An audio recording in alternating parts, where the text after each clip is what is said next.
Ladies and gentlemen, sports fans alike, welcome to another edition of Bill Swerski Sports Talk Chicago, one of the couple, two, three best podcasts around. So sit back, grab yourself a cold one and a Polish sausage, park your keister in the French room, and listen to Bill Swerski Sports Talk Chicago. In Chicago, you know that all sports rock. The Bears, Hawks, Bulls, Cubs, and Sox. Pick your favorite, you can choose, as long as the Packers lose. For everything you need to know, it's Bill Swerski Sports Talk Chicago. Bill Swerski Sports Talk Chicago. Hey everybody, welcome to another edition of Bill Swerski Sports Talk Chicago. This is your hosts, Alex and Sean. On this episode, we're going to be talking about all the NFL draft goodness, a little baseball here and there. But first, I'd like to thank our sponsor, the Rockford Ice Hogs. If you're not familiar with the Rockford Ice Hogs, they're the AHL minor league affiliate of the Chicago Blackhawks. What does that mean for you? You get to see the stars of tomorrow today at family-friendly, affordable prices. So head on over to icehogs.com, get yourself a hat, shirt, jersey, tickets, or more. Tell them Swerski Sports sent you. Alex, how are you doing? After all of the NFL draft shenanigans are done and over with. Well, I think that it was a fun experience following this draft. There was a lot of good drama that happened, a lot of interesting trades that we saw. It's kind of that humble reminder that the NFL draft is the best draft of them all. So I really had fun following it. And, I look at what the Bears did, just looking at it as a whole. And I find myself saying, all right, I like some things here and there.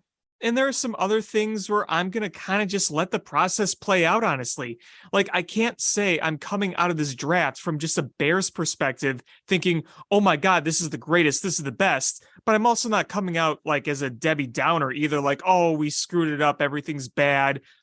So there's going to be a lot of process playing out that's going to be had here because, I think that some of these guys they take, we're just going to have to see how they perform at an NFL level because, they're not exactly household names. While some of them, you look at what they can do and what you do know about them, you're like, okay, I can see how this will fit in.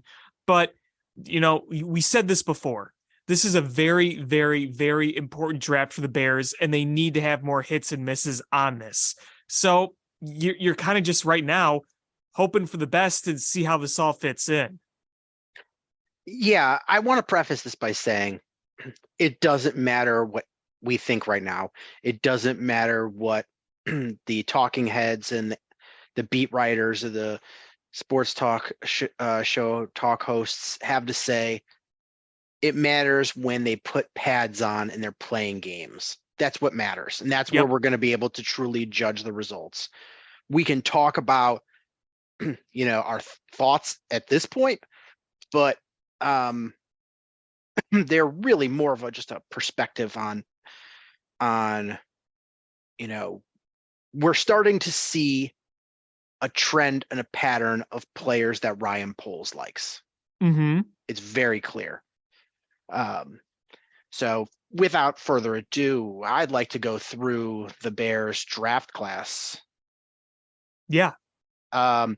So first and foremost, the draft played out kind of wild. I was there was a lot of movement that I was not expecting to happen.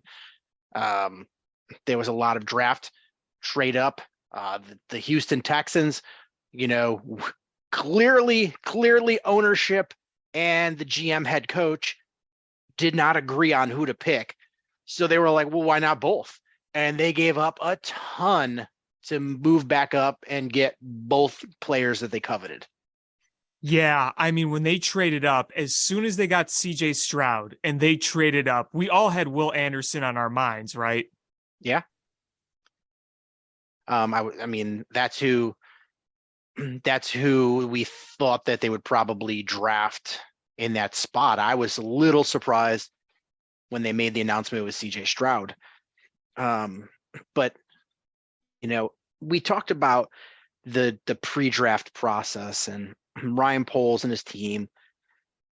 they spend a lot of time obviously scouting these players and interviewing the players and getting all the information, and then they rank everybody in their positional orders, and then they put their big board together. Excuse me. And then from there, they've got their big board. They, as a group, work on mock drafts because they don't want to get caught off guard. And I'm going to tell you why that's important. So they're really prepping to make sure that no matter what happens in this draft, they feel like they know what to do next.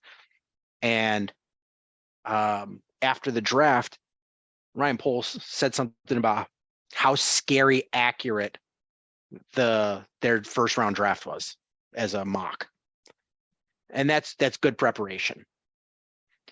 Now, the reason that's important is the Detroit Lions, with their very first pick, totally were, I guarantee, I will put any amount of money on that they were expecting Devon Witherspoon to be there, and that was going to be their pick. And I mean, quarterback was an area of need. Yeah, I mean, they shorted up with free agency, but I think they were looking for somebody that they looked to build around and not just be a stopgap. Right. And I think Witherspoon was their guy.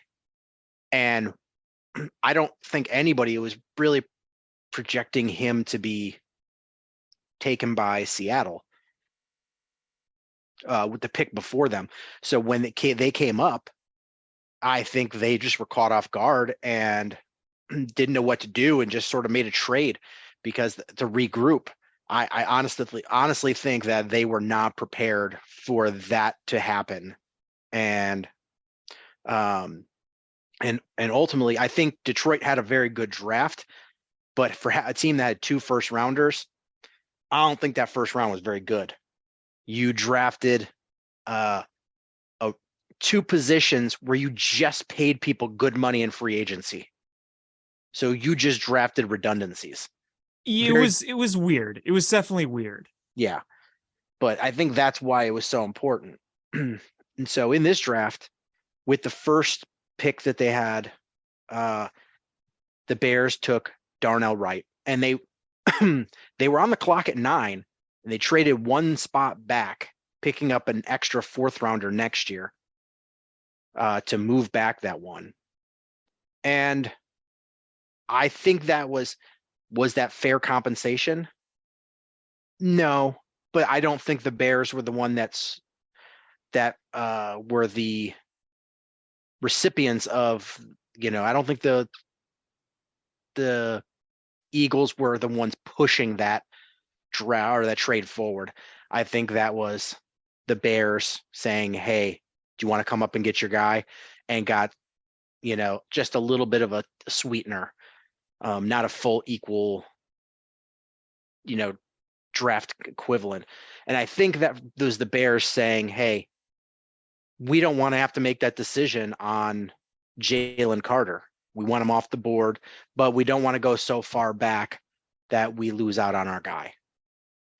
And the Bears took Darnell Wright, the tackle from Tennessee.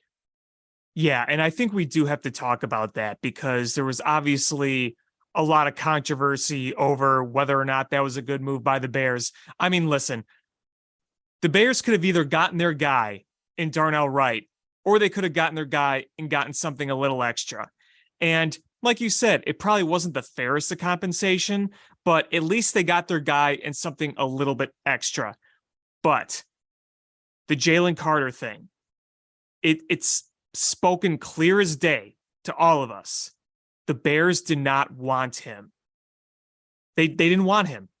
They didn't want to bring on a guy whose ceiling is very high, but has a lot of red flags and baggage. And I think that there's something to be said about the 2 states of the 2 teams, the Eagles and the Bears. The Eagles can afford to take this chance. They're in the middle of a contending window. They have everything built up. either he plays great for them and makes a Super Bowl caliber team even better, or he busts out and the problems come and they just lose some money and a first round pick, but they're still really, really good. The Bears are trying to completely rebuild here around Justin Fields. They're trying to build a culture. They're trying to build a team. And if you take on a big risk like Jalen Carter, then it could pay off great. Or if it doesn't pay off, the repercussions are much, much, much worse for a team in the Bears position. Yeah, I'm glad you brought up that point because I want to talk about where the Eagles are versus where the Bears are. First of all, the Eagles have a locker room full of veterans. Mm-hmm. And not just veterans, but very loud, vocal, strong veterans. And you're not going to come into that house and disrupt it as a rookie. You're just not going to do it. Not going to do it. Yep. The guys are not going to take that seriously. They're not going to. Right. And they will put you in your place. Yep. Also, Jalen Carter's best friend in the world will be lined up next to him. And that is another contributing factor.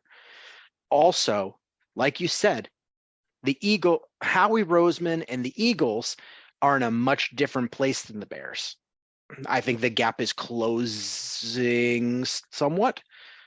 I would say other than, if you didn't factor in how good of a draft the Eagles had, I think the draft or the gap would have closed a lot, but I think the gap is closing. But it's a much different place, and the Bears are still trying to build the culture in their house. And Jalen Carter can step in there and disrupt that culture with the Bears because it's still in the formidable process. Yes. Also, Howie Roseman is absolutely established in that organization in his role, and he can take a hit if this is a flop.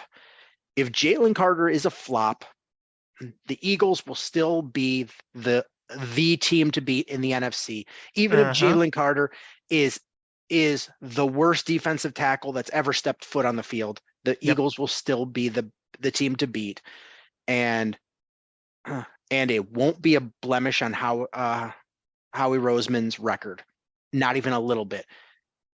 All it can be is either goddamn he did it again, or who cares? The Eagles were great. Ryan Poles, this is his first round pick of his career. You got to hit on it. Yeah. And Jalen Carter is, if you look at everybody else, not only did Ryan Poles, make it known that this is the type of player he's looking for. It's not just, it's the physical and the character of this. He is really building guys that fit in that hits principle.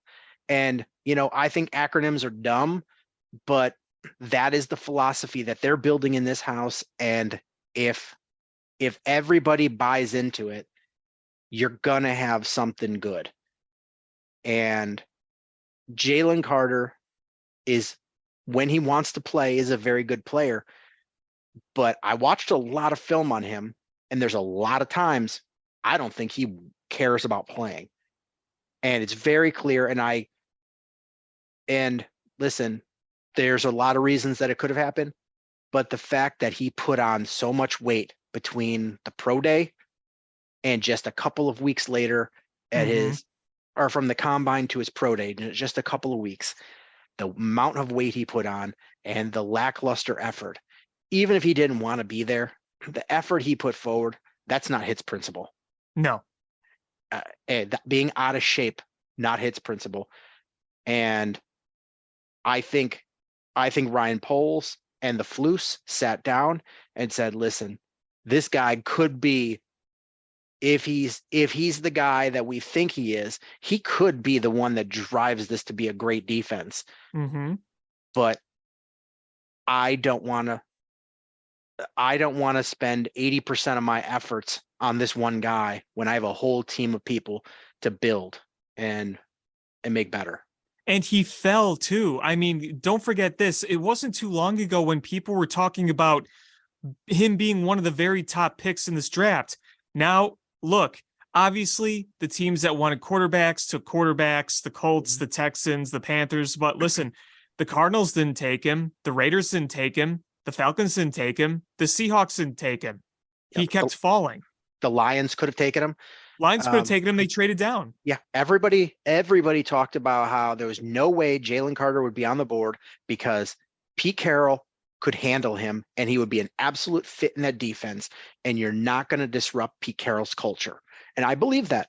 I think that he would not have disrupted because Pete Carroll is a very strong coach. Mhm. He has got a culture in that building from all of his years being there, and he can bring in a slew of former players to come in there and and teach that guy culture, about the culture of the Pete Carroll way. He's a player that they could use, and they passed on him. Same thing with the Lions. The Lions, they're like the little bit ahead of the Bears, but they're in a position of they're still building their culture. Dan Campbell's no nonsense. There's no way he would let Jalen Carter be out of shape, and be overweight and dick around. And the Lions could have made that defense really formidable, and they decided to pass on him. Mm-hmm. The Falcons passed on him, and you had all these teams pass on him. There was a handful of teams, I think, that could have made that work, and the Eagles were just right there. And I think the Bears did a smart thing. They said, hey, we know you want this guy. And I guarantee that was Ian Cunningham going to his former team and saying, listen, we're going to trade up with you to guarantee you get the guy you want. And we trade back just far enough for that player to be gone, so we have less explanation, and we get a little sweetener for next year. Mm-hmm. And it was a win-win for both teams. Yeah. And the Bears, Ryan Poles didn't say much about it. He said character matters. And if you look, he chose players with character. Darnell Wright on the field is a nasty, nasty man. He's big, he's strong, and he's played both the left side, left tackle, right tackle, and he's played guard. He can play 4 positions on that offensive line. So he's got that versatility they look for. He is mean and nasty. He went up against, a lot of the best edge rushers and defensive linemen coming into this draft, and he dominated all of them. He gave up exactly 0 sacks last year in the SEC. Yeah. That's no joke conference. And listen, what have we talked about? What have Bears fans all over talked about ad nauseum? Protecting Justin Fields, right? Mm-hmm. Mm-hmm. Yep. But suddenly people are mad. I had somebody unfollow me, but he was so mad. He posted that the Bears drafted a tackle that could have got in the 3rd or 4th round, and that he was not good. And I was just like, I had him as my 2nd best tackle behind Paris Johnson. And he's like, a lot of people did. And this guy goes, good for you. It was just you and the Bears thought that way. And I was like, well, here's the grades on the pick. I know grades don't matter, but I'm like, clearly other people thought that was a good pick. And he goes, well, none of those people are scouts. And I put Greg Gabriel, former scout.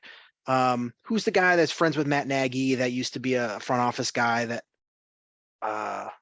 keeps wanted to interview for the Bears job? What he's coach? No, he's a GM. He's on TV. I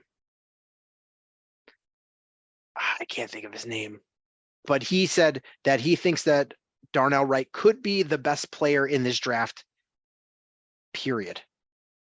Not at position, period. And I was like, this is a former front office guy, and here's a former scout. Both of them are high on it. And he's just like, he's like, right tackle is where you put old and failed left tackles. You don't draft a right tackle. I'm like, what is this? What? I was like, this is 2023. They move around the best edge rushers to find the best matchup. You need Right. somebody that can pass protect. And Darnell Wright is really good. He's really good. He's big. And he's not just big, he's athletic. Mm-hmm. His RAS score out of 10 is a 9.68. That's pretty good. And what I love is, he is a mean, nasty guy on the field. Off the field, he just seems like a nice kid. He Very does. polite.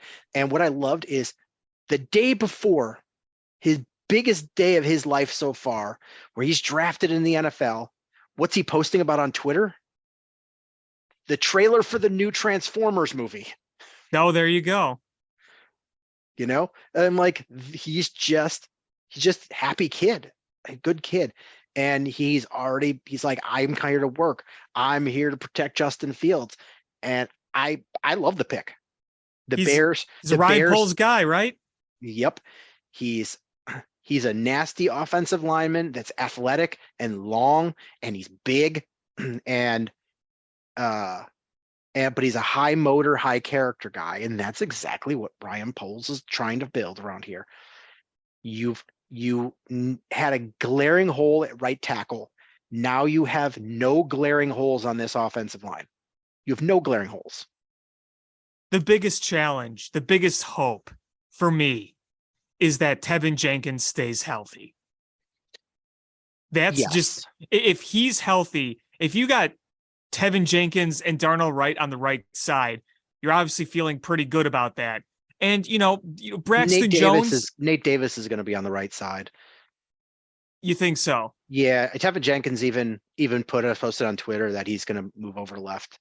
So. Oh, that's fair. That's fair. So, because they have on the depth chart, they have him switchable. So, fine. He is switchable. I think, because I think here's how the rotation kind of works. I think it's going to be Braxton Jones on the left tackle, and Tevin Jenkins left guard, Whitey Coathair at center, Nate Davis at right guard, and Darnell Wright at right tackle. And if Nate Davis goes down, Tevin Jenkins will go over to the right guard. Cody Whitehair will go over to left guard, and Lucas Patrick will go in, or Lucas Patrick or Doug Kramer. Don't forget about Doug Kramer. Yeah, he's still here. He didn't play last year, and we'll see what he could do in camp. Yeah, he had an injury, and I think they just sort of redshirted him. They just one of those, hey, you know what? We're going to make him injured reserve, and he's just going to be in camp, but they liked him. They liked him coming out of Illinois. So don't be surprised if he wins that backup job. But either him or Lucas Patrick will then go in at center. So that's. Do you agree with some people? Because part of me kind of does. I do kind of wish they would have drafted somebody at center. Cody Whitehair has been a fine center for a while now, but how much longer are we going to get of that? Even like last year, you're like, okay, you think it's time that we move on from Whitey Coathair? I still call him Whitey Coathair because of freaking Wani, man. My goodness. That was so good when he said Whitey Coathair. Oh my goodness, Wani. But I don't think it's the end of the world, but yeah, what do you think? I agreed.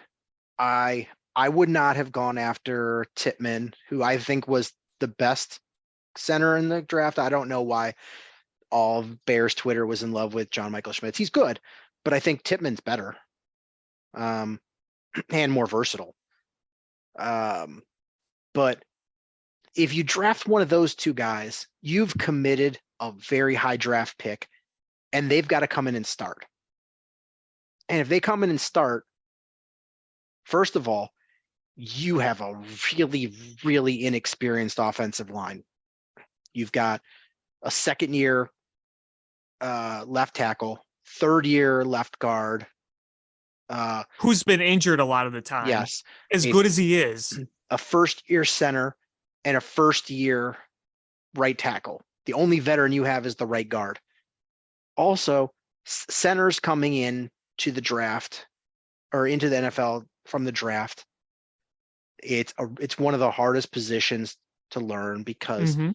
you are the quarterback of the offensive line. You're Yes, calling you are. out the Yeah. protection packages, and those protections or those blitz schemes and rush schemes are a lot different in the NFL and a lot more exotic than they are in college.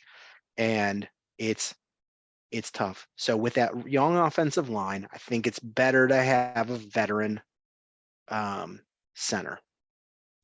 Now, that's why I think would it have been a good idea to draft one of the later, because there was a lot of centers in this draft, like Oluwatimi from Michigan or Whippler from Ohio State. one of those guys that you could have gotten later on. I probably would have done that and let them, develop and get a year under their belts before you move on from Cody Whitehair. But also, they might be high on Doug Kramer. From what They Greg could be, Gabriel sure. said, that they really liked him before he got injured. Mhm. So, and they've been in the building with him. I mean, just because he was injured, he's been in the building. He's going to meetings. They can see what he understands and what he doesn't. They might like Doug Kramer. And if you like Doug Kramer, then why in the world would you draft another guy that's, that's just only one of them's gonna make the roster. So, most of us would have wanted to draft a center because we know we need one, but we also don't know what their opinion on Doug Kramer is. And none of us have a good opinion on him because we haven't seen him. Right. We haven't seen him play. Obviously, he played at Illinois, but playing at Illinois in the Big Ten versus playing in the NFL are two very different animals. But I mean, look where all of those good centers that we wanted came from. Tippmann, Big Ten. John Michael Schmitz, Big Ten. Whippler, Big Ten. Oluwatimi, Big Ten. Yeah, that is true. I think of the top 6 centers, I think only one of them was outside the Big Ten, and that was what's his name? The one from Arkansas, the center from Arkansas. Well, yeah, and I don't want to Bromberg? downplay the Big Ten. I'm just saying that, like, there's still a big difference between the NFL and that. Oh, absolutely. But they could very well like Doug Kramer or say, you know what, we want to give another year to Doug Kramer and we'll ride with the veterans and let him, practice and work out with the team now that he's healthy. And who's to say that they don't draft one next year? Yeah. Here's the thing is last year, I think Mustipher played every single game. Seemed like it. And where is he right now? Has he even signed anywhere? He not to my knowledge. I think he's Not still to a my free knowledge.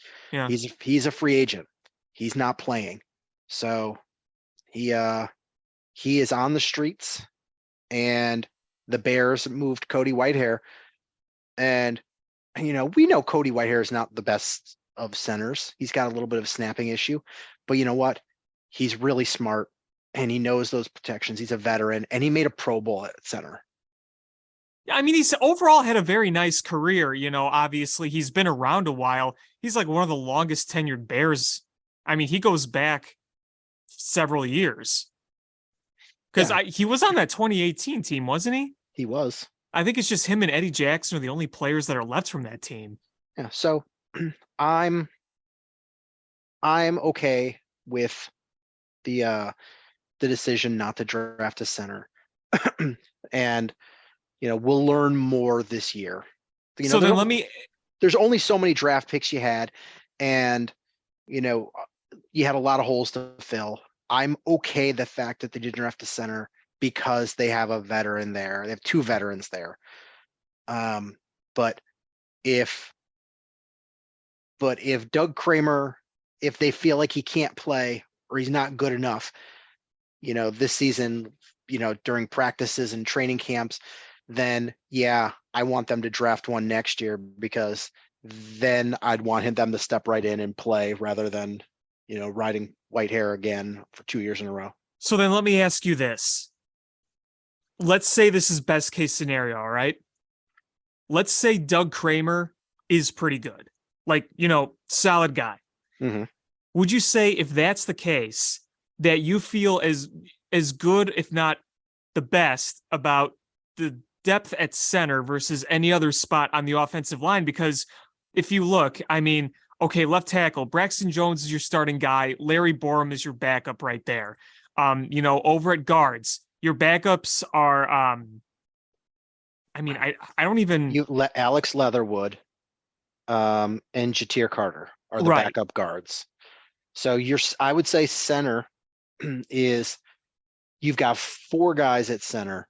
You've got Cody Whitehair, Lucas Patrick, Doug Kramer, Dieter Iselin. Not all four of those guys are going to make the roster. Right. I think if they like Doug Kramer, then I think Lucas Patrick gets jettisoned. Yeah. And what I was saying too was, I don't know how much I trust anybody at the backup guard positions. Like Alex Leatherwood. Okay. Do I trust Alex Leatherwood on April 30th, 2023? No. But I still hold out hope that the Bears can get something out of him. And I think he'll make the roster again. He had a bad showing with the Raiders, but I think he was so talented coming out of Alabama. And with the Bears, he got mono, and I don't think he was ever right. Right. And that does not help. That does not help. So I think he's going to come in, and I think he's going to be a good backup guard on either side. Jatir Carter, we didn't see much of him, but I know for a fact he and Braxton Jones have been regularly working out with Olin Kreutz to work on technique, and they've both been working on their core strength, and not just their, gym lifting weight strength, but Pilates and getting their core strong and their lower body strong. So I will see what happens with Jatir Carter. But so a little unknown is the depth. It just worries me. And I know I sound like a broken record. It just worries me when Tevin Jenkins has been as injury riddled as he has been. I can't just think that he's going to play 13 plus games. But honestly, if Tevin Jenkins goes down, I think Cody Whitehair goes back to guard, and then either Whitehair or Kramer goes in at center. I think that's what's going to happen. Sure. Sure. I would rather do that, frankly. I feel like that would be the best. Happens. I feel like that'd be the best way to approach it. My concern is the tackle position. So if Braxton Jones and Darnell Wright stay healthy, I'm good with that. But your backups are Larry Borum, Kellen Deesh, and two undrafted rookies that you brought in. Mm-hmm. Or I don't know. They brought in 5 undrafted rookie offensive linemen, and I don't know which are guards, which are centers, and which are tackles. So to be fair, it's undrafted rookies, Larry Borum and Kellen Deesh. And that's not to say that they won't add a veteran at swing tackle. That's still a possibility. But that's as of April 30th. Right. Today. Right. Like Larry Borum would be your first guy. He'd be like your next man up. Yeah. Does Alex Leatherwood get another shot at tackle? maybe. But who knows? There's a lot to work out. But as a starting five, I think if this line stays healthy and they get the time to gel together, I think this is a decent offensive line. Yeah, and again, like I said last year, in those games Tevin Jenkins did play, you saw a difference in the protection that Justin Fields had. You definitely saw a difference. And there are coaches and scouts and video people that can break down all those plays and explain a lot better than I can about how that all worked. But, a healthy Tevin Jenkins makes this line better, just him being there and playing. And if you add Darnell Wright in there and he does what he did in college, I mean, that right side is just looking so much better. And again, what did we ask for? Protect your passer. And we got one of the best pass protectors in this draft. So I'm cool with it. I'm good with it. It shows to me that they were ready to address the trenches as they said they would. Ryan Poles wants to build in the trenches. That's what they did. Darnell Wright, really like the pick. I'm good with it. I really like the pick too. They said that they identified Darnell Wright as their number one tackle on their board. And they got their guy. And I can see that. Like, I like Paris Johnson. I just think Darnell Wright, both have very high ceilings. I think Darnell Wright fits in better day one because I think Paris Johnson's better on the left side, and you're switching Braxton Jones. You're going to get a little flux there. I think you leave this situation, you leave Braxton Jones where he is, let him keep developing, and you put Darnell Wright on the right-hand side, and it's a complete win-win. I really like Darnell Wright. I watched a lot of film on him, and I really like him. Skoronsky, I think Skoronsky's going to be a very good player. I just, you have to dig to find successful offensive tackles with arms as short as him. Yeah, I mean, that's been a big talking point. And honestly, maybe it works out, but I don't want to risk the situation where you draft a Skoronsky, who I think at tackle, Darnell Wright is better anyway. But if you were to draft Skoronsky, what if he can't play tackle and you have to kick him into guard? Where does he play? Do you have to kick Tevin Jenkins back out to right tackle? And that just kind of makes things more complicated, right? Yeah, it definitely, because then you can't really gel. So I'm fine with that.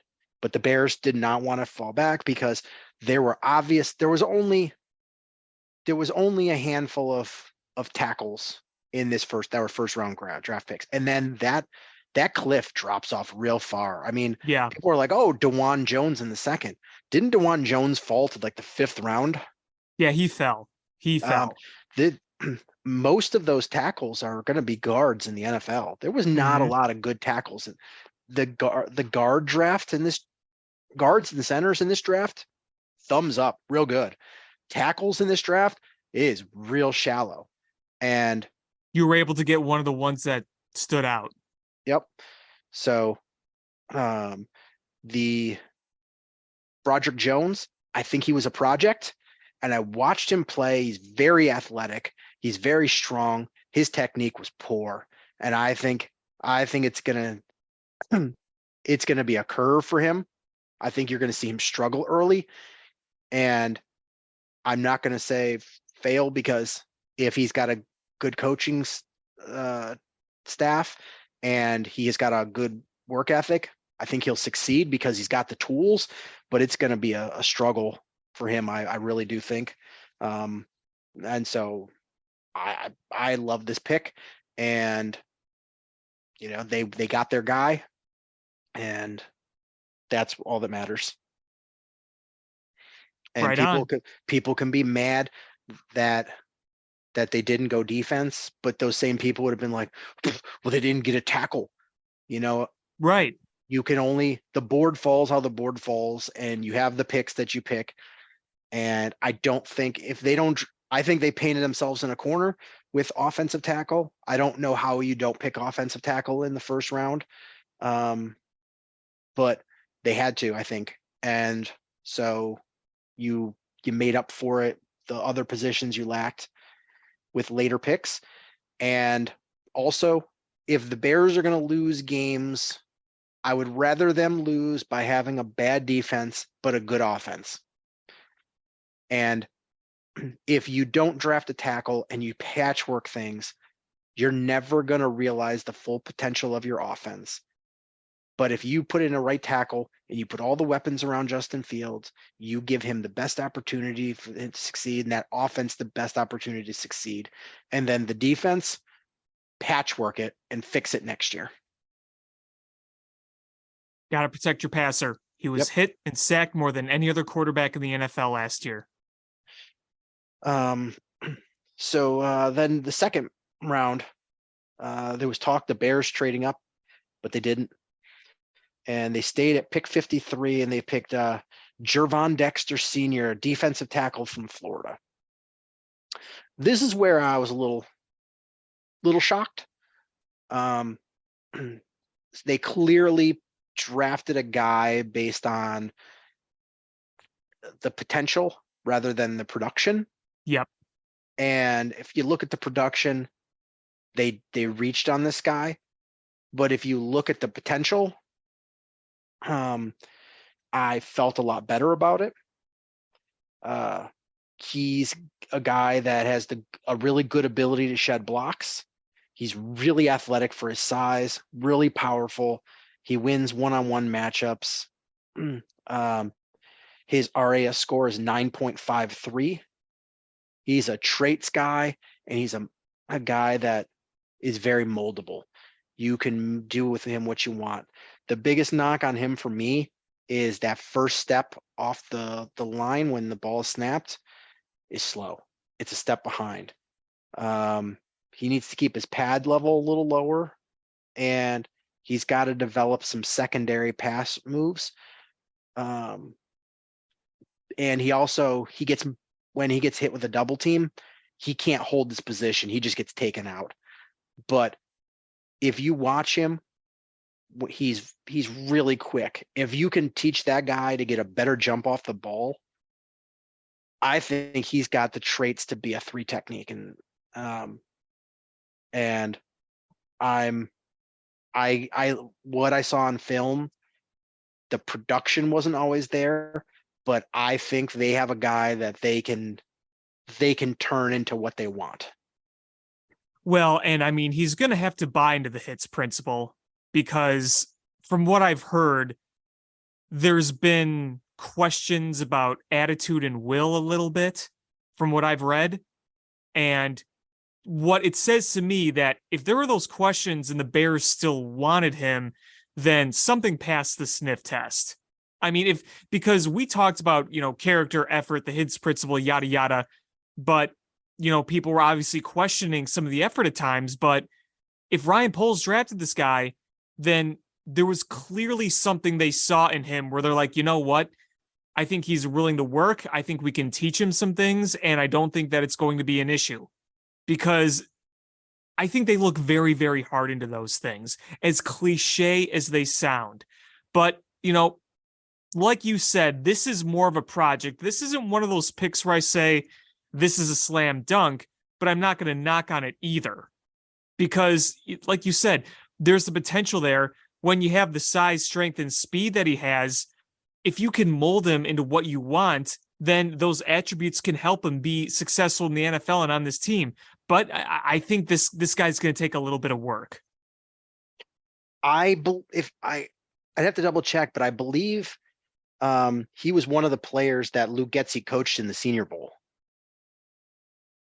I think that they drafted a couple of players that he coached in the Senior Bowl, which to me there was a good experience, because you got eyes on players and got to see how they were practicing around other players that are going in the draft and going into the NFL.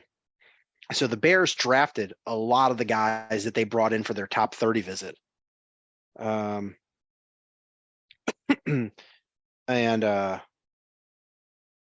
they drafted guys that Luke Getsy coached in the Senior Bowl. So So I think that probably played a part. could be. So he's going to be playing alongside Justin Jones. And this is a big emphasis, right? If the Bears are going to take a step forward and if they want to start winning games, obviously you talked about the whole, winning by scoring, but you got to stop the run too. And I think that the Bears have made really big efforts to stop the run in this offseason. And hopefully this is one of those many efforts. Yeah, he's a guy that I think he could play 1 tech or 3 tech. I think he's a hybrid guy. And we'll talk about this a little more as we get to the other draft picks.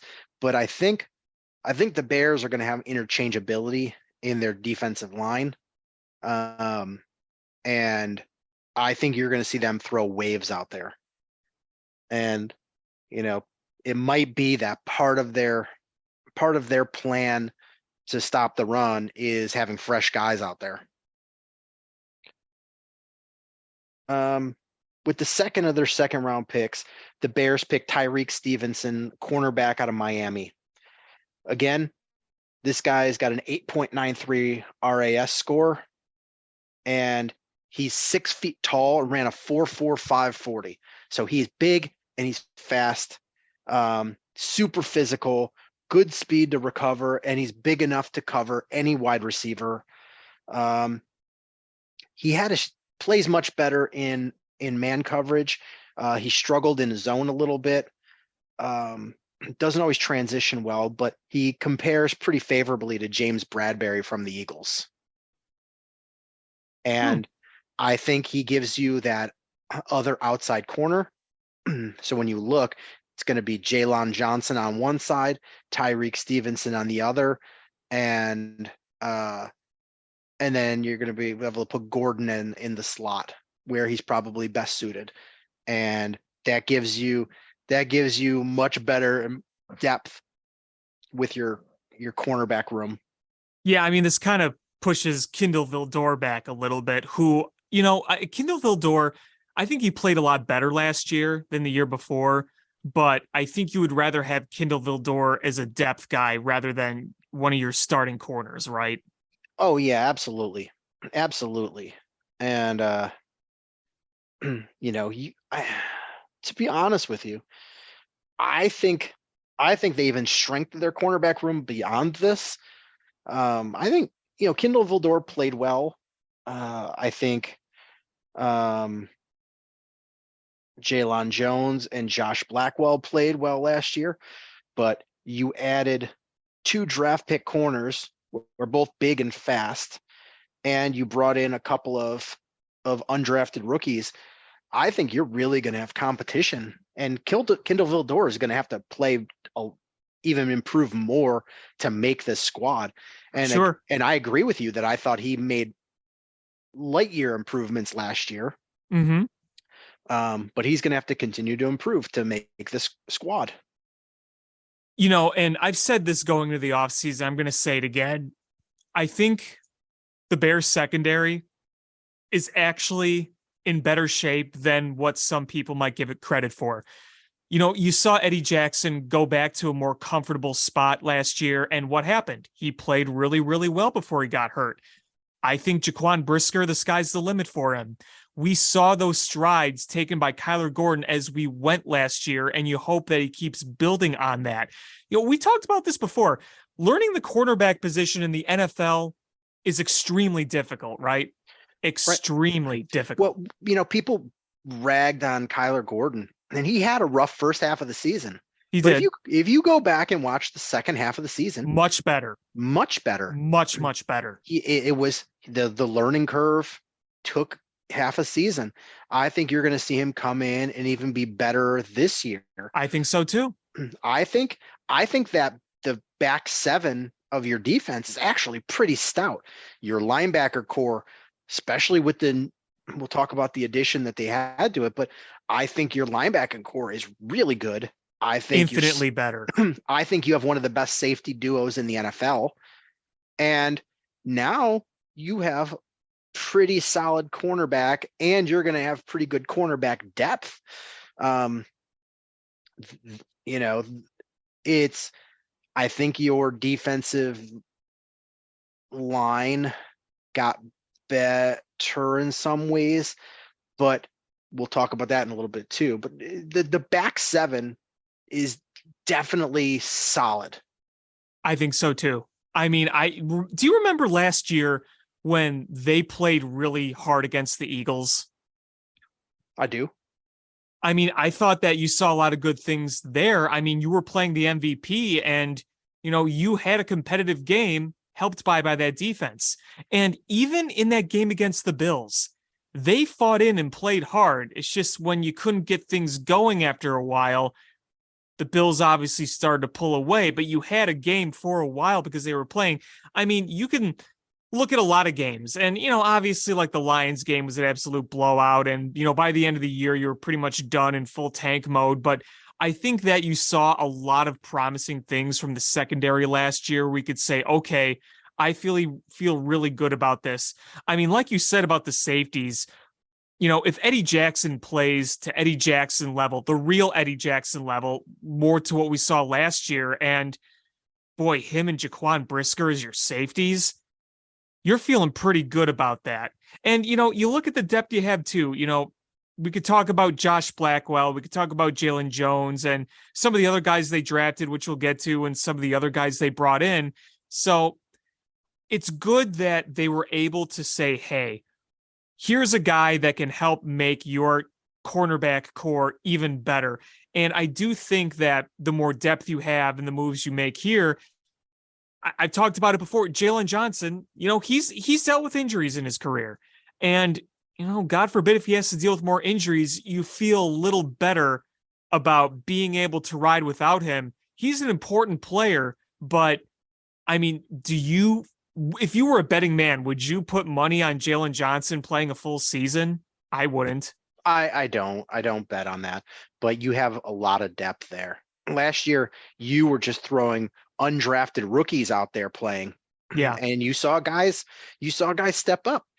And I think having that experience now under your belt, as well as adding more depth, it just prepares you. I mean, when Brisker and Gordon went down, you were just playing scrubs and nobodies, and you had no pass rush. There was no pass rush, and you were playing undrafted rookies and late round picks, and they played decently.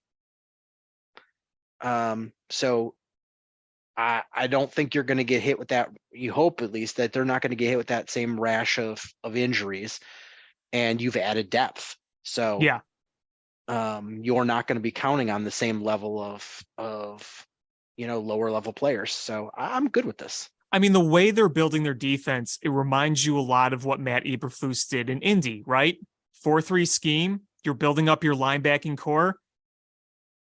I'm sure we'll get into this later. The one thing I was pretty disappointed about this draft was you weren't really in positions to take any edge rushers you might have wanted. I don't think I still think that's going to be an issue. Yeah, I want to talk about that after we finish the players, but sure. I agree with you, and I have thoughts about that.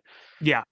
With fourth round pick, so they picked 164 third round pick, 64. You got Zach Pickens, defensive tackle from South Carolina. He is one of my favorite picks of the guys they got. He's 6'4", 291, and he's got a big first step. He's really good at recognizing block schemes. He's quick. He's got plenty of room to fill out and still be able to be a quick player. Had a 9.23 RAS score. This is your 3 technique. I think Justin Jones is probably going to start the season, but Zach Pickens is going to take over at some point or get more because they rotate, but he's going to end up with more snaps at the 3 technique. Zach Pickens is a guy I really liked. I didn't know a lot about him. I hadn't watched a lot of film on him. And when I sat and watched him, I really liked what I saw. I think he's a guy that, and he's still got a lot of room to grow. And I think he's that guy. When they passed on Jalen Carter, they went, this is going to be the guy that's going to be our 3 technique. Yeah, I mean, this is one where I'm kind of just waiting to see how this plays out. So I like this one, and I'm excited to see him play. And another high motor guy. And then they go from pick 64 in the 3rd round all the way to pick 115 in the 4th round. And they get Roschon Johnson, running back out of Texas. I like this one. When the day 2 ended and I get to sit down and regroup and look at who was available, I noted Roschon Johnson was one of the top guys that I would have gone after. And I'm really excited they got him. He ran a 4.58, so he's not a barn burner. No. But if you watch him run, he's a decisive runner, good vision, really strong. He's got a return ability. And what kept him from being a much, much more highly valued pick, Bijan Robinson. He was played on the same team as Bijan Robinson. Yep. And Bijan Robinson was the cat's meow in this draft, and made people go up and take another top 10 running back for the first time since 2018. Roschon Johnson, what I like the most about him, I mean, one of the things I like most about him is he doesn't have the mileage of most college running backs, because Bijan Robinson got so many of those carries. Mm-hmm. So Roschon Johnson, watch the film on this guy. He's 6 foot, 219 pounds. He's a bruiser. He does have deceptive speed. And again, he's another athletic guy. His RAS is 8.67. So athletic. He's got enough speed. He's powerful. He'll break blocks, good vision, strong. I like him. And with this, I think Treston Ebner is going to have a real tough time making the squad. I think between, you have 4 guys right there before, before Ebner. Yeah, so your running back room is starting to look nice. Deontay Foreman, Khalil Herbert, Roschon Johnson, Travis Homer. Yeah. Yeah, you got Travis Homer, Treston Ebner, Khalil Herbert, Deontay Foreman, Roschon Johnson, and you brought in 2 undrafted rookie running backs in Andrew Clare and Robert Burns. So Treston Ebner, he's got a long way to go to make this roster. And not that I'm rooting against anybody, but the fact that Ryan Poles looks at a draft pick and said, you know what? I didn't hit on that one. I'm going after it again. And I will cut ties on mistakes and not be like, well, I drafted that guy, I'm going to make it work. Right. So, I mean, Roschon Johnson, he's going to be a guy you're going to be wanting on your roster, obviously. I mean, yeah. you look at the other guys. So Deontay Foreman, this is one that you kind of forget about. You're like, oh yeah, he's a thing. You think of Khalil Herbert right away since David Montgomery's gone. And Travis Homer, you signed to be a blocking running back. He's a guy that's going to be good at blocking. He's going to have a specific role. But, if you have Foreman, Herbert, and Johnson. And a fullback. Fullbacks are people too. They are. I mean, I dig it. Yeah, this running back room has got depth. Blessing game. Next pick is 148 in the 5th round. And the Bears picked Noah Sewell, linebacker out of Oregon. This was one I always thought was a little weird. You don't have room, really. You signed two, big money free agent linebackers, and your Mike linebacker only is playing 10-15% of the snaps, and you feel good about Sanborn playing that, I think. But they felt that Noah Sewell was too good to pass up. And so, I mean, isn't it good having more talent on a core? You've already added a decent amount of talent too. yeah, I mean, that was with this draft, we were looking for as many blue chip players as possible, but you're also looking to build that depth. And this is a guy that he's going to be a Mike linebacker. He's 6'2", 246. He's a big dude. He's a thumper, really powerful, good tackler, high motor. He just doesn't have a lot of coverage skills, but he will take on a block and drive that block and make those tackles and big hits. He's going to be competing with Jack Sanborn for that Mike spot. Not a lot of snaps, but you might end up getting somebody better than Sanborn. And he's also the brother of Penei Sewell, the tackle from the Lions. Yes, he is. So there's another Bears Lions brother duel that we're gonna have when they play each other. Just what you need. Hopefully we get the better end of this one. Yeah, no kidding. But Sean, I'm really looking forward to looking at our linebacking core and saying, you know what, I like this, because the linebacking core in recent times is just bleh. But we saw what Jack Sanborn did last year, and you hope that carries over. And then, your big free agent acquisitions were TJ Edwards and Tremaine Edmonds. I mean, you got both those guys on day one of free agency. Those were two huge moves. So Ryan Poles went in right away and addressed that linebacking core. And I just feel infinitely better. I mean, couldn't you argue that the most improved area of the Bears roster this offseason is the linebacking core? Oh, absolutely. Yeah. And then Penei Sewell, athletic guy, RAS score of 8.38. 4.32 40-yard dash. Let's see, the second of your fifth round picks, the 165 pick, you get Terrell Smith, cornerback out of Minnesota. He is a hits principal guy.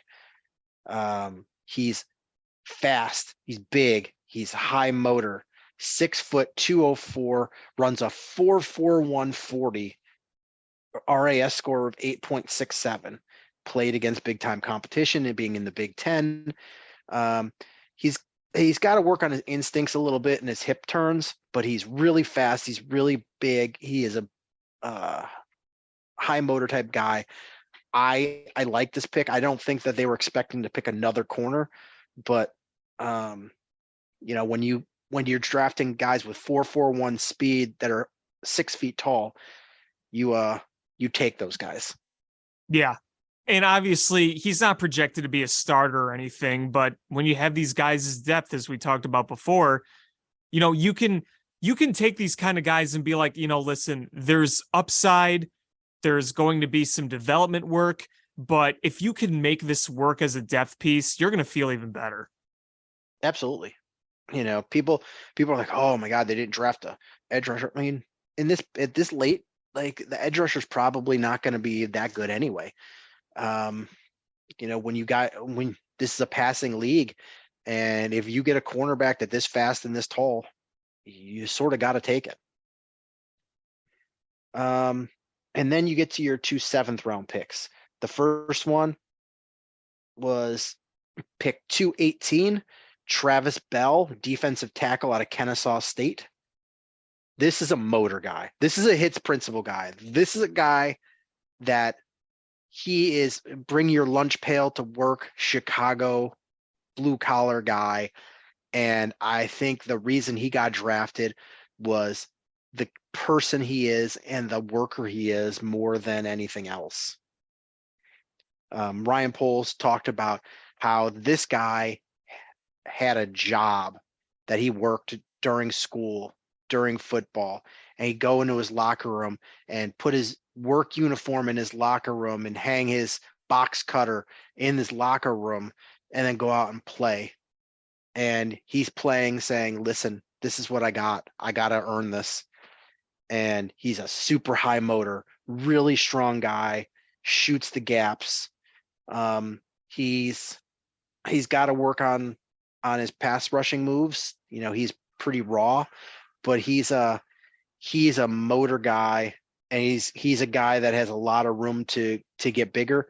He's 6 foot 310 and RAS score of 8.27. Before we go any further, we did miss somebody Who'd we miss? in the 4th round. Who'd I miss? You missed Tyler Scott, Oh, Tyler Scott. You're right. the other guy that I really liked. The pickup. Tyler Scott. He is another Darnell Mooney. He's a guy that's got a good catch radius. He's small, but he's really fast. Comes out of Cincinnati. He was a guy. He was one of the. I wasn't very high on the wide receiver class this year, but there was a couple of guys later on.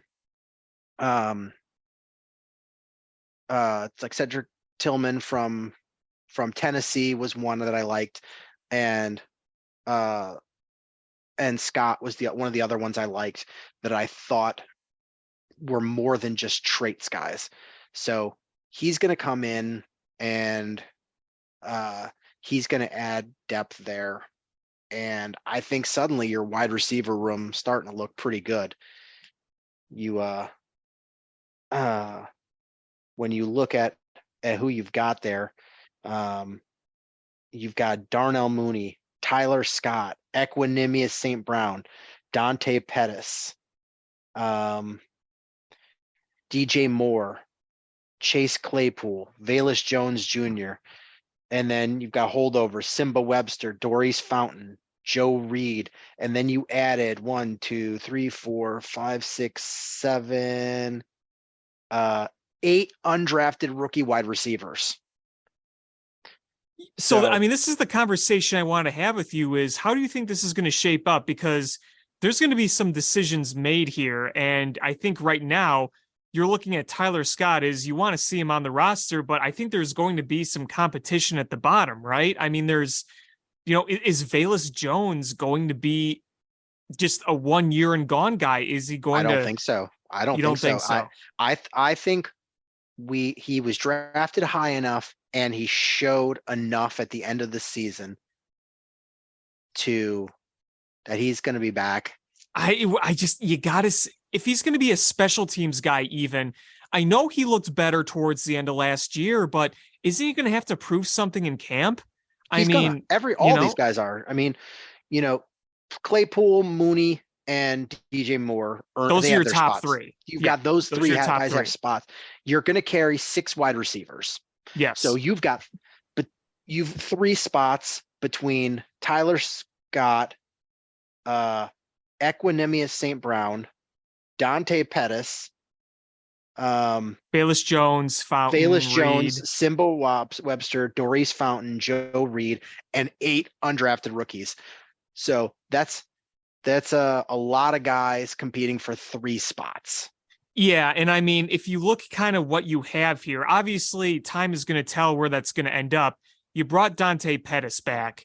Equanimous St. Brown was technically an extension. It was a 1-year extension, a very small extension. So you're not necessarily married to Equanimous St. Brown, but I do feel like he does have a spot to lose with the blocking ability he has, with the size he has. Listen, he's not the guy I want Justin Fields throwing downfield to. He's not in the crucial game. I don't want to be throwing the ball to Equanimous St. Brown. He's not going to be a top 4 or even 5 target, but you do feel like that it would be a spot for him to lose with what he can do, right? I mean, there's a reason they brought him back on an extension.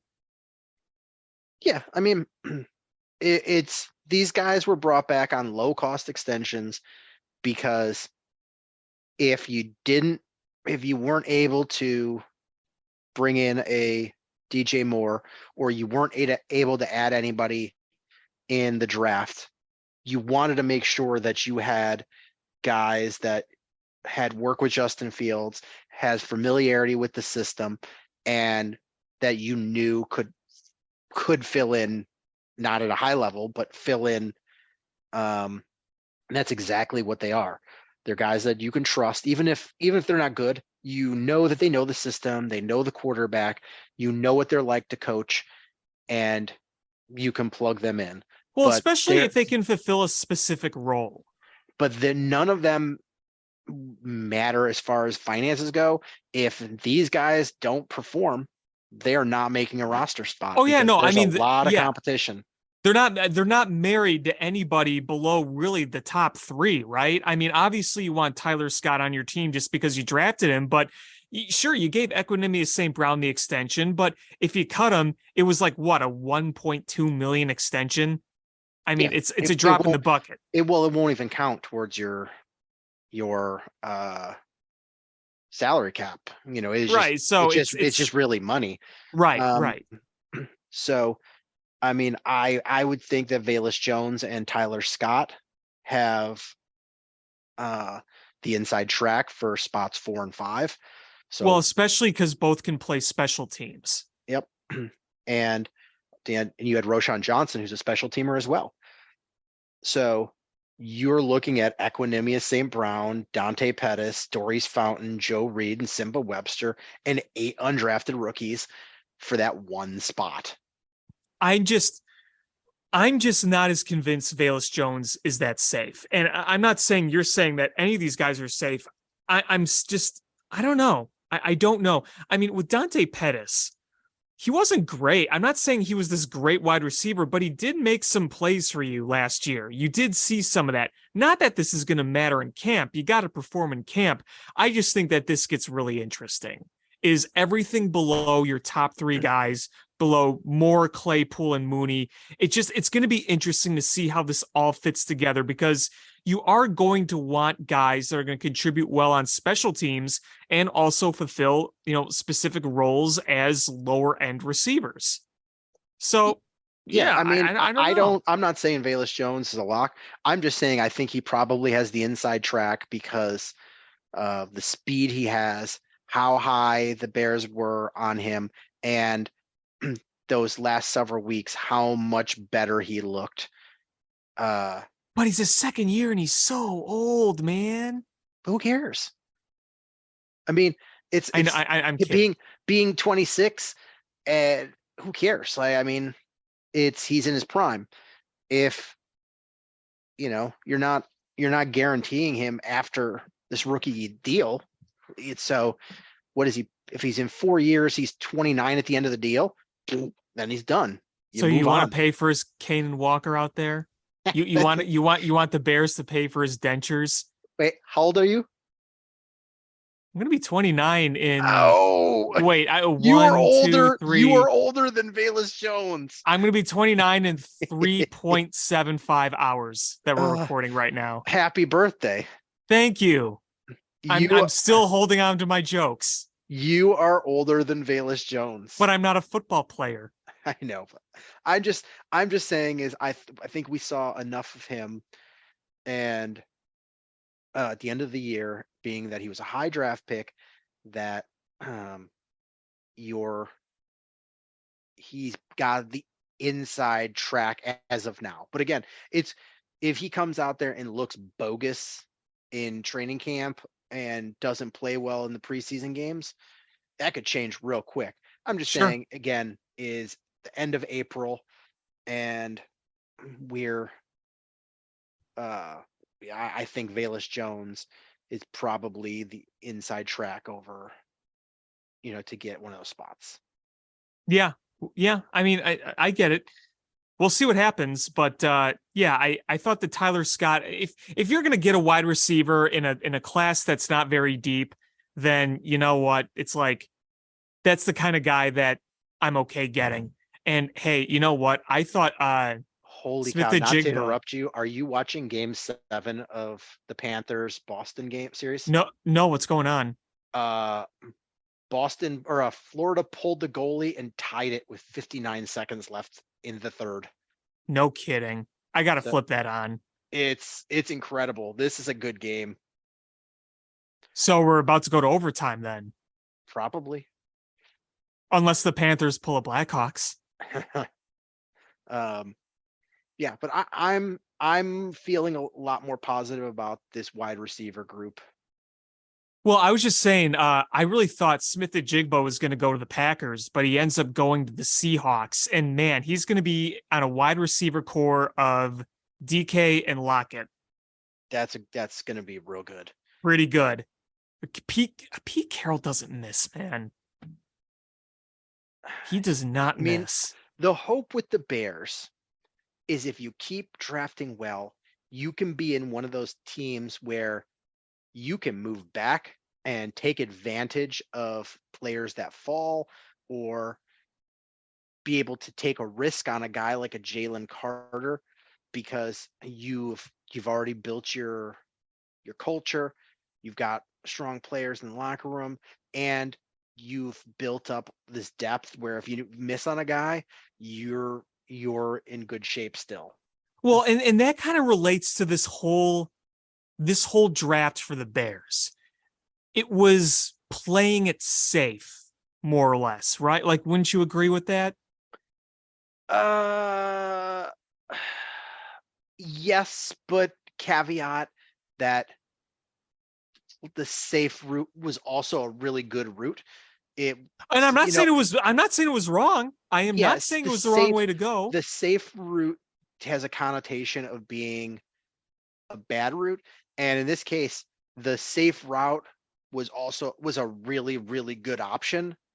Right. No, I think that this is in this situation where you are trying to build up and build on a core, you don't have the luxury of taking risks, because the risk is pretty damning if it doesn't work when you're trying to build something. I'm not comparing Ryan Poles playing safe to build something for a reason to Ryan Pace just, trading away draft picks like they're, your sandwich at lunch at school. I mean, these are very different situations we're talking about. I mean, this is a situation where Ryan Poles really can't afford to miss on a lot of this, because you need so much to build up this team. If 3 of your 4 top draft picks are misses, you're screwed. Everything is screwed. Yeah, you don't have a lot of room for error if you're Ryan Poles, because you don't have a long resume and your team needed a lot of guys. And time will tell what this draft pick looks like. I mean, I really think Darnell is going to pan out. I think he's going to pan out really well. I think Roshan Johnson is going to pan out well. I think Scott is going to do well. And you ended up with a couple of defensive linemen, and a couple of cornerbacks. So I think one will probably end up being your starter, and your defensive line, I think they're going to be regular contributors. It's you're building up your overall depth. Did you add elite pieces that are going to come in and, start day one? I don't know. But the defensive line is going to be a rotation. So you just got depth at your rotation.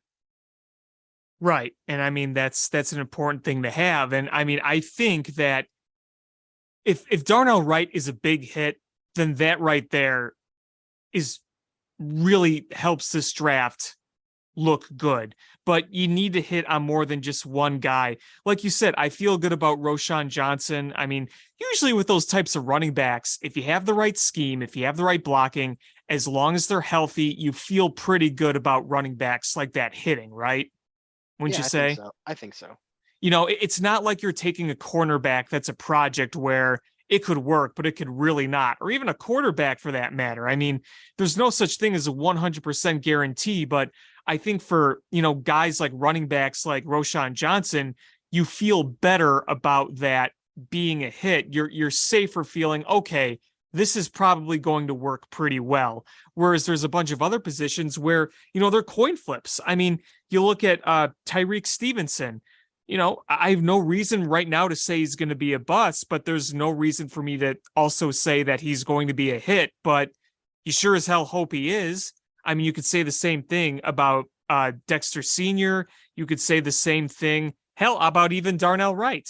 We feel pretty good about him succeeding, but we have to see. We have to see them play. We have to see how they look at a camp. Have to see on an actual field during a game.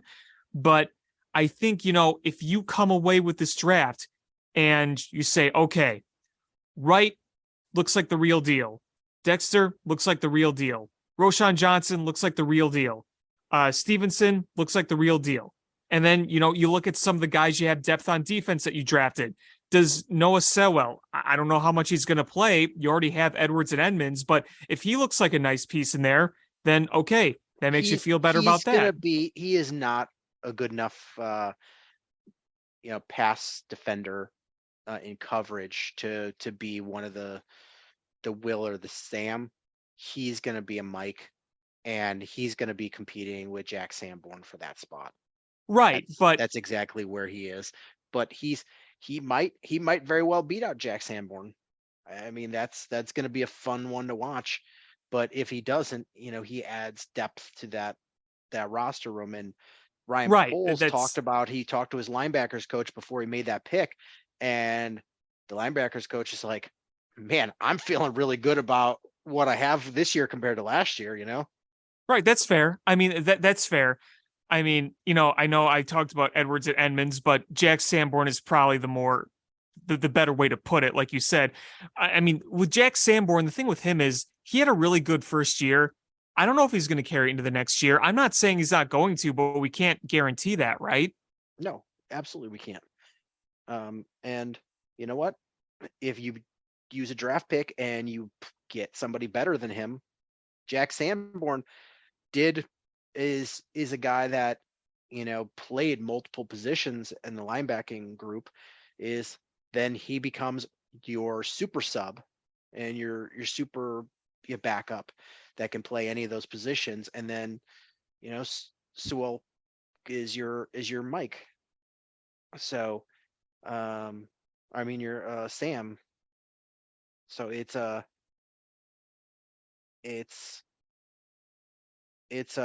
good position to be in. It makes you better, solidifies things. One of my things was, I was like, yeah, they should probably add a linebacker in this draft, just because you've got your starters, but you need depth. You need to be better at depth. And part of the draft is you got to draft depth too. You're not going to draft, you had 10 picks. You're not going to draft 10 starters. You're going to draft, 3, maybe 4 starters.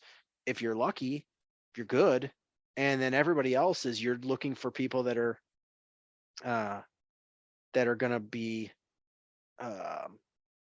contributors and depth players, and eventually become starters, through hard work and experience. I mean, the guys you could probably slate as starters right now out of this draft, Wright and Dexter Sr., you're probably your two that you would say most likely are going to be starters, right? I mean, I would say Wright 100% is a starter. Yes. All these barring injury. Of course. Wright is 100% a starter. I would say Stevenson is more than likely going to be a starter. I would agree.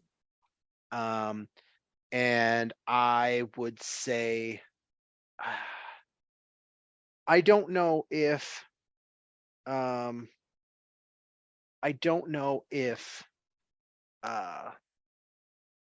you'll see Dexter or Pickens be starters per se, because they're going to rotate in, but they're going to both be regular contributors as part of that line. And I think by the end of the year, at least one of them will supplant Justin Jones as the starting 3 technique. Right. Because, you look at the other draft picks. I mean, Roshan Johnson, He's going to be a regular contributor. He's going to get be a regular, lot of carries. yes. Yep. He's going to get a lot of carries, but I mean, is he going to get as many carries as Herbert or Foreman? Probably not. Not if everybody's healthy. No. Right. Again, this is all assuming health. Yeah. Obviously, Tyler Scott is not going to be your number 1 wide receiver. Sewell has a good chance of winning that starting spot over Sanborn, but it's not guaranteed. It's kind of a coin flip right now. But he's got a shot. Terrell Smith, I don't think there's much shot of him winning a starting spot, but no. I think he will be. I think he has a good chance of making this roster and supplanting one of the players from last year. And we didn't go through the last pick was Kendall Williamson, safety from Stanford, 6 foot, 200 pounds, RAS score of 8.7. He is a total box safety. He's a thumper. He's a motor guy. He's a high character guy. He's not that good in coverage.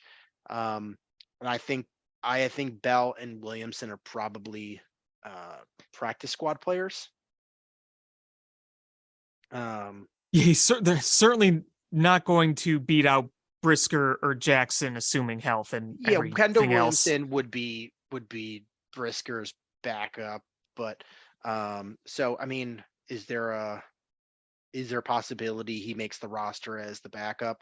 I mean, yeah, you're got AJ Thomas on that. You got AJ Thomas and Adrian Colbert. So could Williamson? I don't know. There's room for him to possibly make the roster as a backup. Mm-hmm. But that's what he's going to be. He's going to be a backup. Yeah. You're carrying 4 safeties. Jackson and Brisker guaranteed. Elijah Hicks is your best free safety backup right now. Yep. So he's probably making it. So it's going to be one other between Thomas, Colbert, and Williamson, and then you added 3 undrafted rookies to your camp. Mm-hmm. I keep mentioning those guys as one unit, but more and more as the years go on, we see undrafted guys make rosters and make impacts. So we do. So yeah, but you'll have probably one spot for 2, 4, 6 guys. Because your roster right now is like 105 players. Yeah, it's got to come down a bit, doesn't it? It does a little bit. But yeah, so I mean overall, and I think Bell, I don't think there's any shot of him making this squad, but I think he's a practice squad member. He's a guy that you try to develop him, and he's got the motor and the traits to be a good player. You've just got to work with him.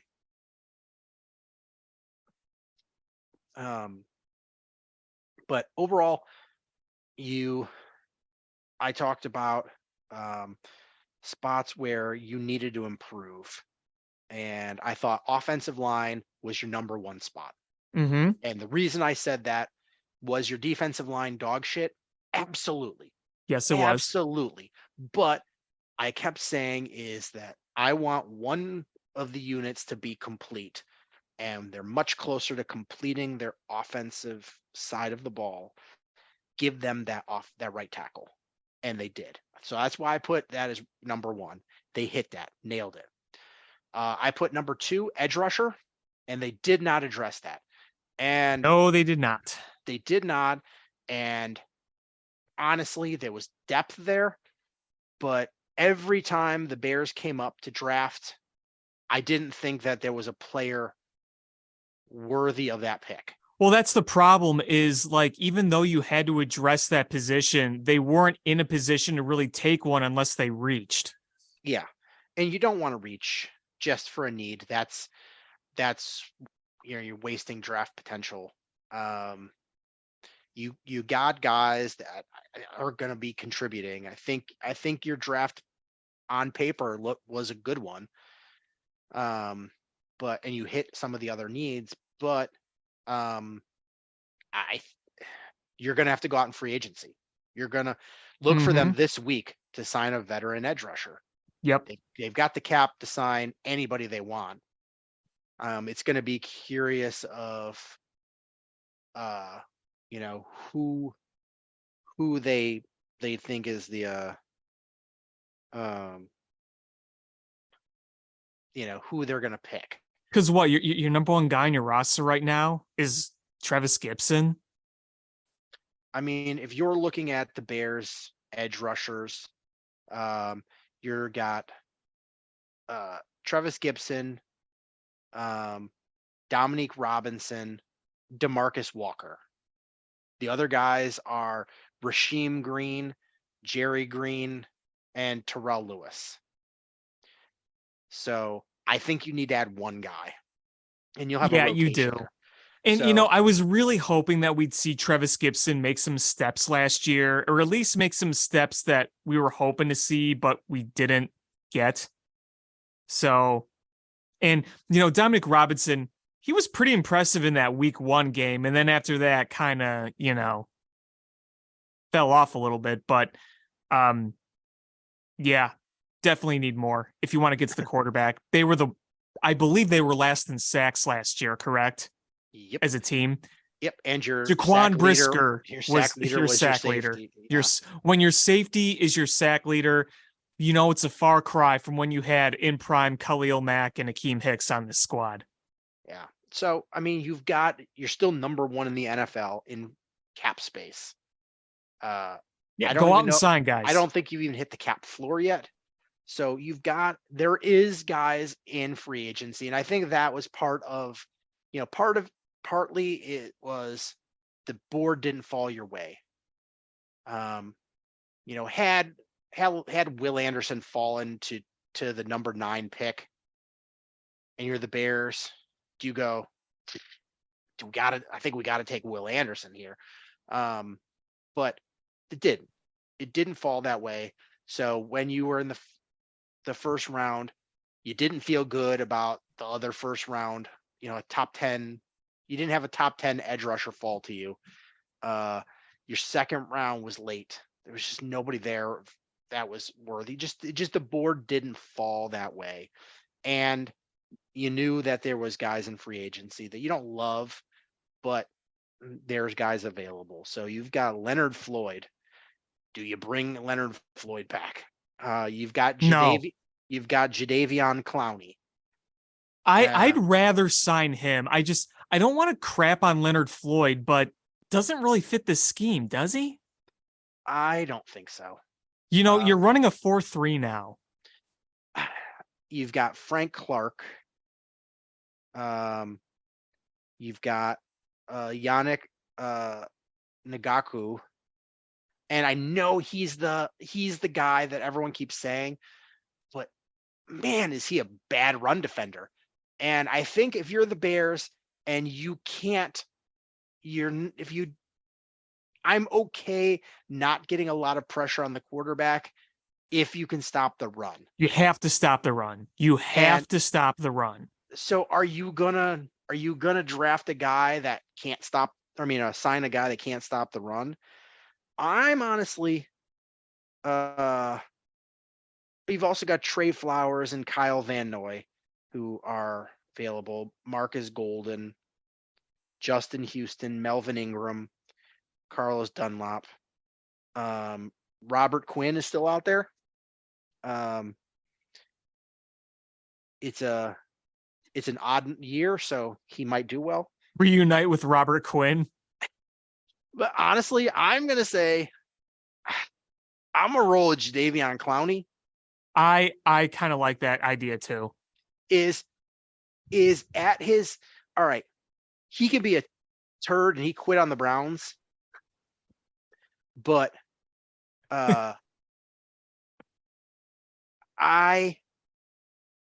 his floor is he's a really good run defender. He is.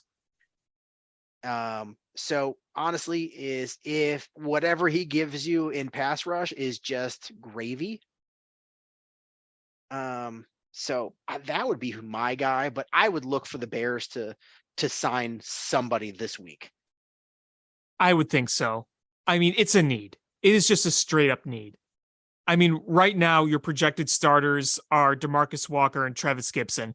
I would like to see Travis Gibson play to kind of where I was hoping he would be last year, but that didn't happen last year. I don't know if we're ever going to see that. But I mean, you remember you and I had conversations last year about him taking that step forward, right? Like you remember that. And he didn't. He just didn't. He just didn't.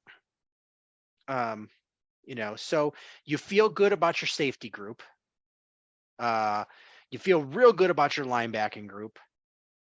I think between the additions you made in free agency and your draft picks, you feel better about your defensive tackles between Yes.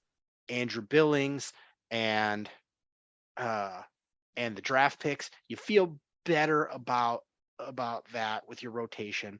It's just that edge rusher is bad. Yeah, it and is. that's going to be probably your number one priority next year. And you've got the ammunition to go up and get an elite guy. Say the Bears, things go right mid-season and they're in contention. Think they go trade for one? Depends on what people are doing. I mean, like hypothetically, they bring in Jadeveon Clowney and he has a resurgent year and he gives them, he goes for 10 sacks on the year and he's playing the run real well. I don't think you don't think so. I don't think you do that. But who knows? It's sort of just, who gets injured, who's not playing well. Are the Bears even looking that good? There's a lot of questions, and that's a long way off. But It is. I'm just saying hypothetically. Edge is the weakness right now. Mm-hmm. You look at offense and you're like, okay, I feel good about the wide receivers. I feel good about the starting offensive line. I think you need to add depth there. Absolutely. You added a backup quarterback who I like better in the offseason. Your running back room is no worse than last year. Possibly even better just because of the depth. I mean, I really am high on David Montgomery, but I think Herbert, Montgomery, and who was the third guy they had last year? Oh, on running back? Yeah. Treston Ebner? No, the guy that they signed as a free agent from Tennessee. Oh, I'm blanking on his name too. Yeah, it's him, Montgomery, and Herbert. I think as a group, Herbert, Foreman, and Roshan Johnson are probably better. Yeah, I mean, I think you have more wealth spread out. Yes. And the wide receiver core is better. And your tight ends, between Cole Kmet taking a step forward and adding Robert Tonyan. I think Robert Tunyon's going to go down as one of the better free agent ads this offseason. Obviously, adding in TJ Edwards and Edmonds were the two big gets, but Robert Tonyan, don't let him fly under the radar. I think that was a really good get by the Bears. Yeah, that position has been so vacant for the Bears for years now. Well, they had a lot of them. They just didn't have any quality. No, they just didn't have. So, between the U tight end and the Y tight end, you didn't have that guy that is that move tight end like Robert Tonyan. Yeah. And I think having him and Cole Kmet, where Kmet is that traditional, he can stay in line and block and go out and catch passes versus the one guy that's just going to go out and catch passes. That's, different positions and they do different things. And I think you needed a move tight end in Getsy's offense. I was And just going to say Luke Getsy, there's a connection there. Yeah, you went out and you got a guy that knows this offense, knows that coordinator, and he fits the position that you didn't have. I think it's just, if he stays healthy, I think that was a huge pickup. That was. It's funny, as we were talking about this, boy, the Florida Panthers had two really good chances. I know. I was ready to scream into the microphone. Man, Florida Panthers. I don't care who wins this game. It's just been a really good game. This has been a great game. So I guess I'm going to ask you this. I've laid out pretty much every area on the Bears roster: wide receiver, offensive line, quarterback, running back, defensive line, linebacker, safety, corner, tight ends, special teams. That was a really cockamamie order, I know.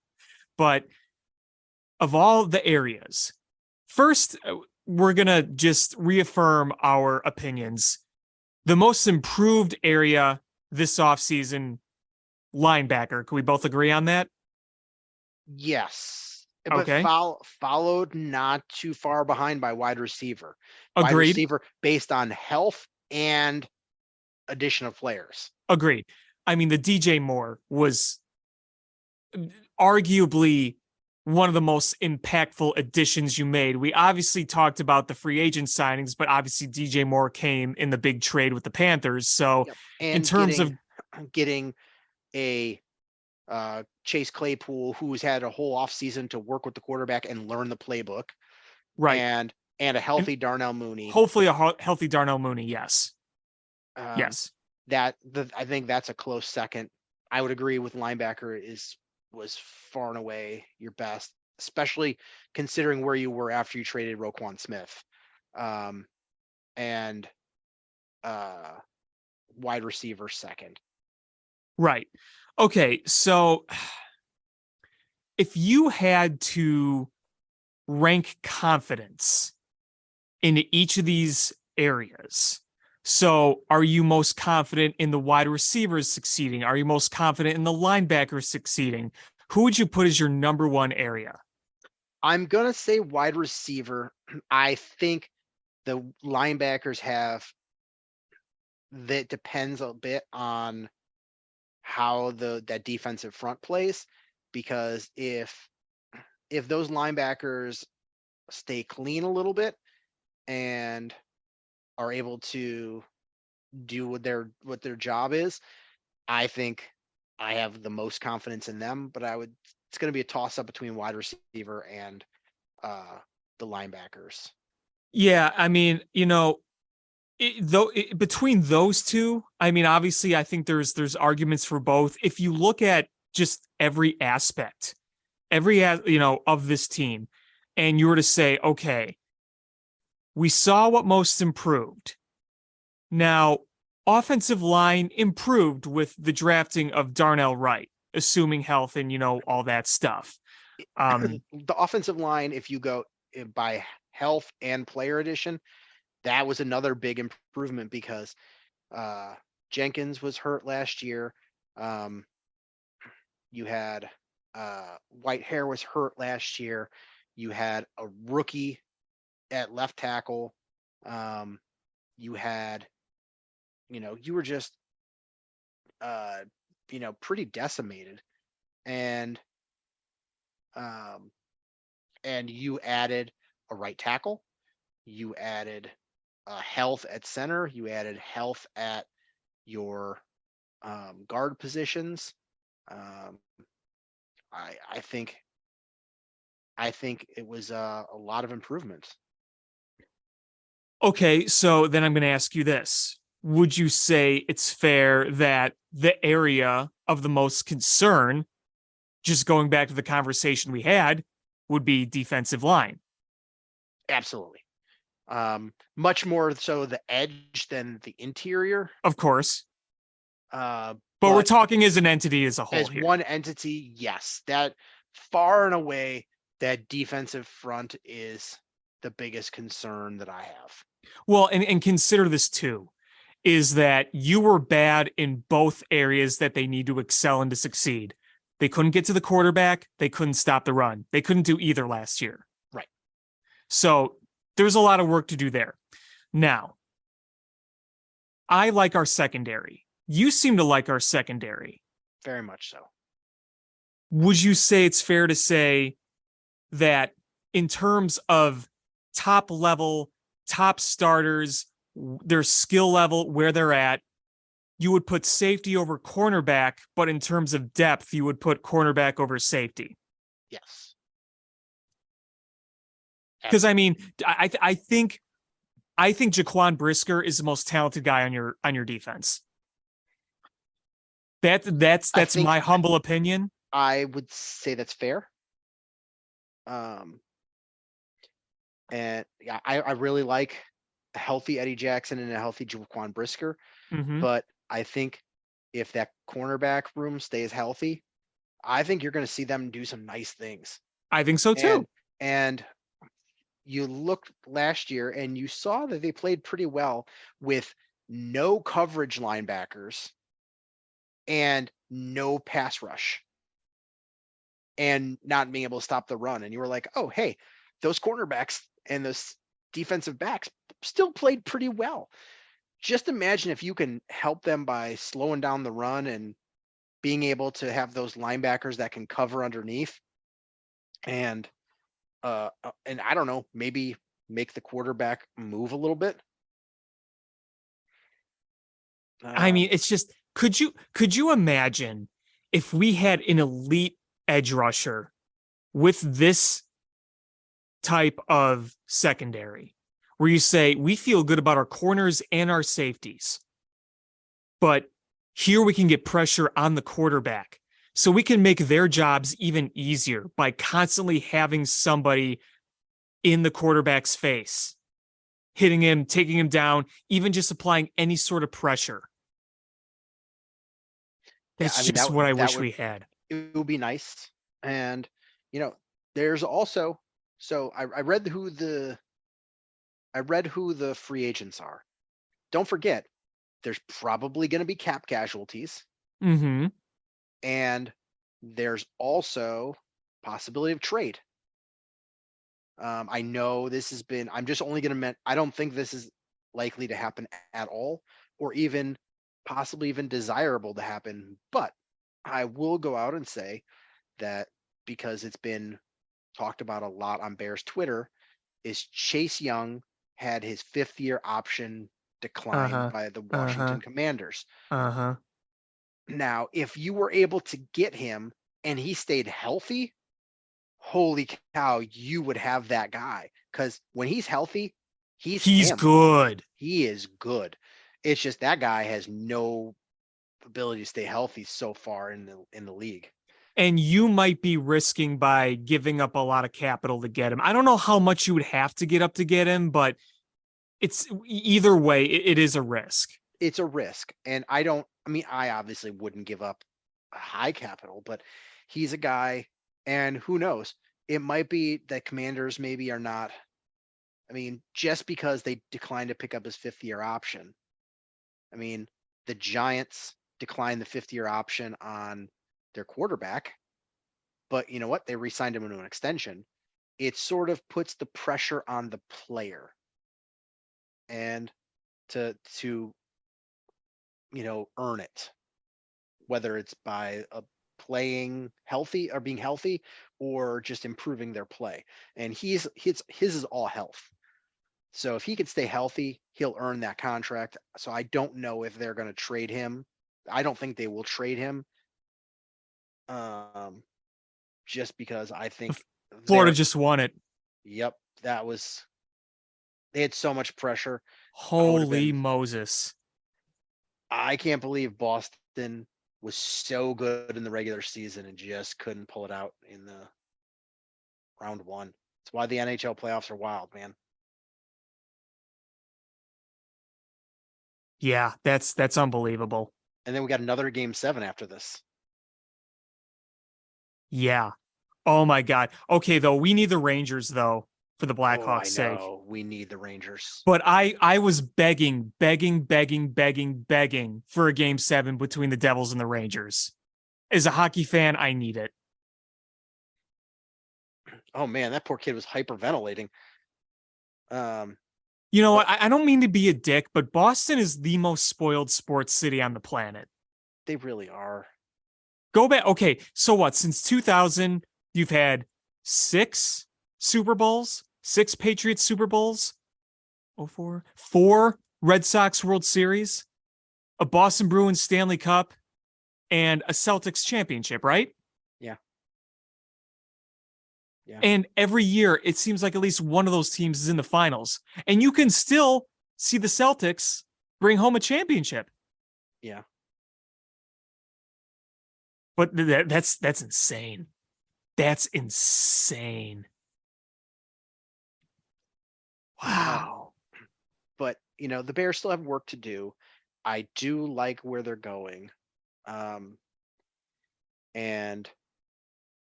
the defensive line, as it is now, I don't know how those rookies will look. You did add a veteran free agent who played well at that one technique. Hopefully between all those additions, you can see improvement, but they definitely have to go out and get an edge rusher. And I mean, does Khalil Mack become a cap casualty? Is he somebody you would bring back? Who you got to bring in a veteran. You just got to. It's got to be somebody that's got the ability to potentially put up double digit sacks.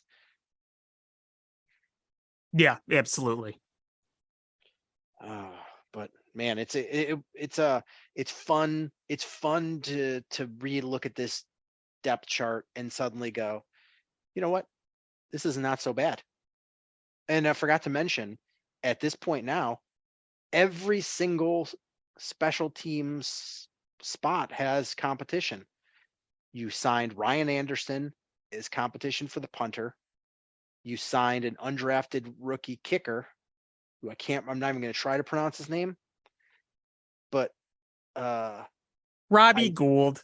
No, Robbie Gould, the 49ers got a 3rd round kicker pick. So yeah, Robbie Gould is gone.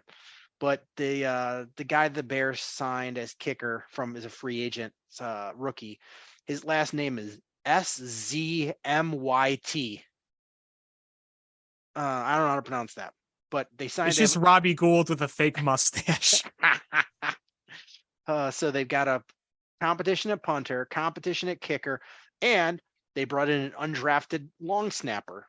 So they've got competition at long snapper as well. So we've got competition here. I like it. I do too. You need to have that competition.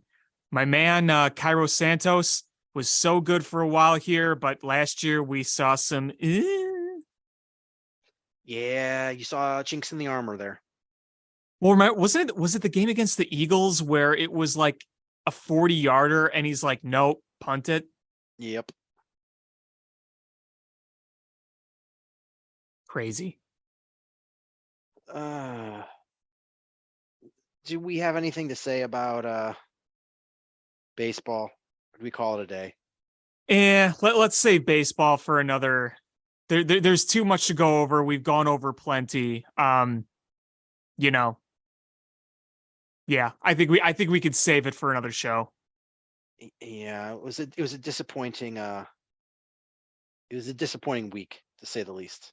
Yeah, it was disappointing for the Cubs. It was horrific for the Sox until they had their epic walk-off win to end the 10-game streak. And does that spark anything? We'll see. But overall, yeah, it hasn't been particularly pretty. Yeah, not fun. But I'll tell you what, these playoffs in the NBA and the NHL, this has been really enjoyable to watch. Oh, yeah, absolutely. I mean, can we just the Milwaukee Bucks? So the Milwaukee Bucks were eliminated in 5 games in the first round. They were the best team in the NBA. So they got eliminated. Boston just got eliminated. And the Dodgers won, 108 games? And then they lost right away? All within a year. Yep. Isn't that nuts?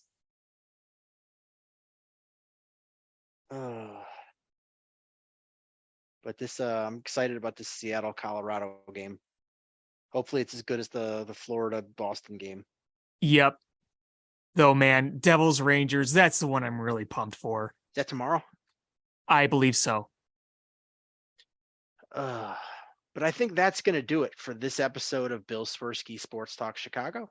I want to thank everybody so much for listening. Please hit subscribe however you listen to podcasts, whether that's iTunes, Stitcher, YouTube, Google Play, Spotify, etc. Share this podcast with your friends. It's how we grow the show. Follow us on social media at Swerski Sports, Facebook.com/Swerski Sports, SwerskiSports.com, or ShyFanPat2 for Alex on Twitter, or AlexanderJPatCreative.com for all the cool stuff that Alex does. And again, thank you guys so much for listening. And until next time, bear down. Cubs win! What a lucky break! The good Lord wants the Cubs to win! We thank Ditka and God for all they have provided. Cubs win! Cubs win! Cubs win! Oh, I don't want her. You can have her. She's a Packer fan. She can't fit in my van. And she looks like Remember, New Yorkers, smoking crack is not legal on planes. Bears 31 to -7. The Bears. Oh, when the Bears go bearing down, I wanna...